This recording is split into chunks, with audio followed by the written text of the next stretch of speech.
Western Conference? Western Conference. Let's do it. First, got to tell everyone about friends at eBay. eBay is a fantastic partner for the Just Sports Podcast Network this year, partnering with Just Baseball on 3 incredible events from spring training to the All-Star Game to Wild Card Weekend. And we want to shout out their Game Time Gets collection, along with career benchmarks, league-wide records, and single-game achievements that will trigger them to drop at ebay.com/GameTimeGets, with bidding starting at each card at just 24 cents as an homage to the game's 24-second shot clock. You can find all your favorites, NBA, WNBA, and more at ebay.com/GameTimeGets. All right, Wes, let's do Wes. You do your locks for the West first. Let's do it. So similar to the East, I have 9 locks in the Western Conference as well. I have Steph. Okay, agreed. Because why deny it? He's going to get in. Even, we could debate whether or not he deserves it with the counting stats being down a little bit, but he's in it. Steph, Shai Gilgeous-Alexander, Luka, who can be, for the record, voted in as a forward or a guard. I mean, at least it was the case last year. So LeBron and Jokic. And that's not in any particular order. So I've got those guys as locks. I've also got Anthony Edwards, Kevin Durant, Anthony Davis, and Victor Wembanyama. Yep. Those are my 9 locks. The other one that I would throw on that I'm like very close on as far as a lock in the West is Devin Booker. Okay. I couldn't get there with him. But tell me why. I think Booker, as he's not shooting particularly well. I think that's one of the issues per game, but he's still being efficient because of his free throws. He's averaging nearly 7 assists a game. I think with all of the Durant in and out of the lineup stuff, he's kind of had to be a big steadying force and like a real focus on a team where he's already kind of the guy, but has to kind of absorb even more of that because that's not what Bradley Beal is at this point. I think he's like he's on my like wild card list of guys, and I feel just like he deserves a little bit of a benefit of a doubt in this case. But there's also like a lot of guys in the West that I like. It's part of the thing. Like I think it's like a really strong James Harden case if you wanted to go another guard. He's on my long list here, short list here, whatever. So this is not necessarily a prediction of what we think is going to happen, because if we're doing a prediction, it's true. Devin Booker's making it. Devin Booker's going to make the All-Star. He's going to be he's one of those guys. That's a good point. I would in that case, just in terms of what he's provided stats wise, Harden's probably ahead of him. Harden is ahead of him at this point, I think. So my thing with Devin Booker is like the stats are fine. I just haven't felt like Devin Booker take over the basketball game as much as he's done in the past this season, if that makes sense. Like he very much, it's not quite like Team USA Devin Booker, and it might be the best version of it. Might be what the Phoenix Suns need from Devin Booker when Kevin Durant is playing the way he's been playing. He just hasn't been in like that takeover. Like I don't feel his presence on the court as much as I used to, and that might just sound crazy. He's still an awesome player, but it just doesn't feel like he's like the alpha as much as he was in the past. Maybe, and that might not be and that might just be like an impossibly high standard that he's already set for himself and an unfair way to knock him off my list. But I have him on my short list. I'm not saying he wouldn't make my All-Star team right now, but I didn't have him in as a lock either. Yeah, not a lock, but I think he's like in my next. I have like a bunch of guys in my next tier. Is really the challenge of the West. Like there's a lot of guys, whether it's Harden, Jalen Williams with Oklahoma City. Okay, wait, hold on. Sorry. Yeah, go ahead. So based on our locks, so you have the same 9 locks as I did then. Yes. 100%. And then we have one guard spot currently not occupied by Devin Booker, but on the list to take it. Yeah. We have one guard spot and 2 wild card spots. So the front court's done, but we can obviously get more guys in there as a wild card. So there's I think definitely one front court guy that I feel like. I think there's one front court guy in the West. Give me the guy. Give me the name. Sengun. I have him too. Let's put him in. Yeah, Alperen Sengun. I think the Rockets deserve an All-Star. 100%. And he's the focal point of that team. Like he's a incredibly deserving first-time All-Star. A couple stats on Sengun when you look at this. He is first or second.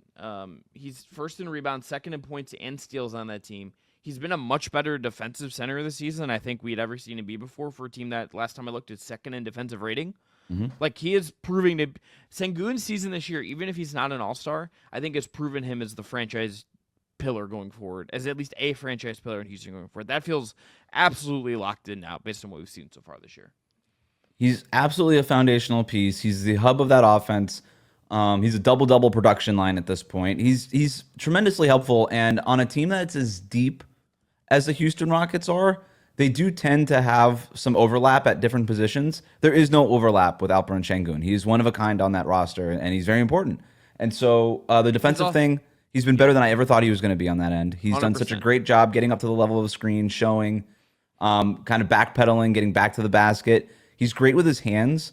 You know, he gets the deflections. He kind of does those, not at like a Nikola Jokic level, but you know, he's part of what it is that they're doing in Houston. Like he's an active contributor to this defense. They're not top 5 in defensive rating in spite of him. Like he's part of the machine there. And so he's been awesome. So yeah, I didn't have him as a lock, but maybe I should have because you and I both have him on there. So yeah, I think he's got to be there. All right, so that leaves us 2 spots, 1 guard and a wild card.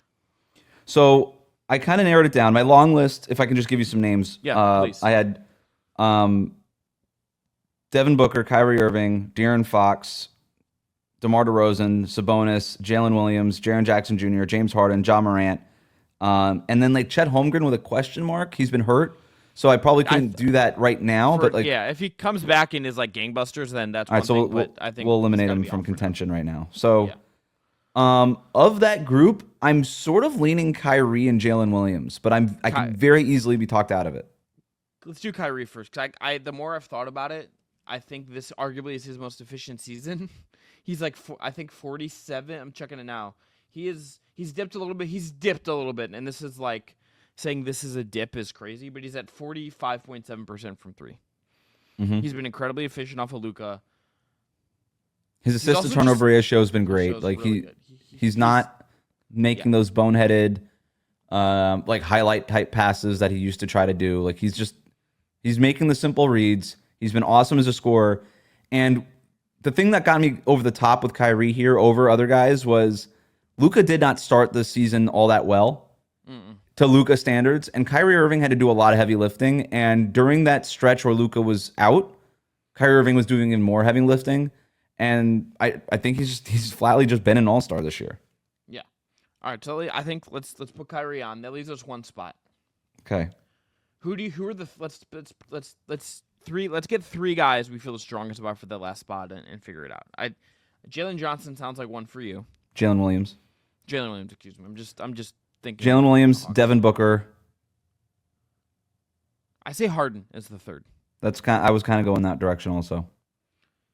His advanced numbers for what he's doing this year are pretty crazy. He's under 40% shooting, which is like a little weird and maybe dings him. I probably should dig him, but like he's kind of a huge reason why the Clippers are as competent as they are. It's like not peak Harden anymore, where it's like he's like the most valuable guy in the league for the load he's carrying, but it's like the 35-year-old version of that Harden that Ty Lue's getting out of him with their elite defense. There's something to be said for that. But under 40% from the field is like kind of hard to overlook for an all-star. Yeah. De'Aaron Fox, I keep looking at him too. The Kings have been really underwhelming, but it doesn't feel like it's De'Aaron Fox's fault. And if anything, I feel even more strongly that De'Aaron Fox is the best player on the Kings right now, more than ever. I felt that way the last couple of years, even though there was always that debate with Sabonis, and it definitely feels like it's Fox now. He's also playing the most minutes in the league right now, De'Aaron Fox, which matters. So that's something there. So I feel like we shouldn't have written him off so completely, even though we didn't have him here. To me, it's between Devin Booker and Jalen Williams. Okay. I just we're doing a De'Aaron Fox pull quote, and because that was a really good line you had, so we're putting that in there in this episode. Should we consider him more then? Was I wrong? Let's put you talk about the minutes played, talking about the fact that he's like scoring like 28 a game, something like that. He's been really efficient. I think it's him or Jalen Williams for me, now that we're kind of getting into it. Oh, so Devin Booker's out. I think based on what he's done so far this year and like what we're looking at, for actually like doing this as a snapshot, I kind of did this exercise in my head in the East where like live West, I'm like checking myself against guys I think will get there versus like what they are right now. If this is a snapshot, Fox has been better than Booker so far this year, I think. And Jalen Williams has been better than Booker so far this year. Fox has been better than Booker. Jalen Williams has been better if you're considering both ends. But Devin Booker's still been really good offensively. It's funny. I ended up like kind of poo-pooing Devin Booker. Now I feel like I'm defending Devin Booker. Well, it's like his 3-point, like he's under Bud, his 3-point volume's up to like a career best, almost 8 a game, and he's still like at about 35% from three. That's still pretty darn good, even if it doesn't feel like he feels like he's just been.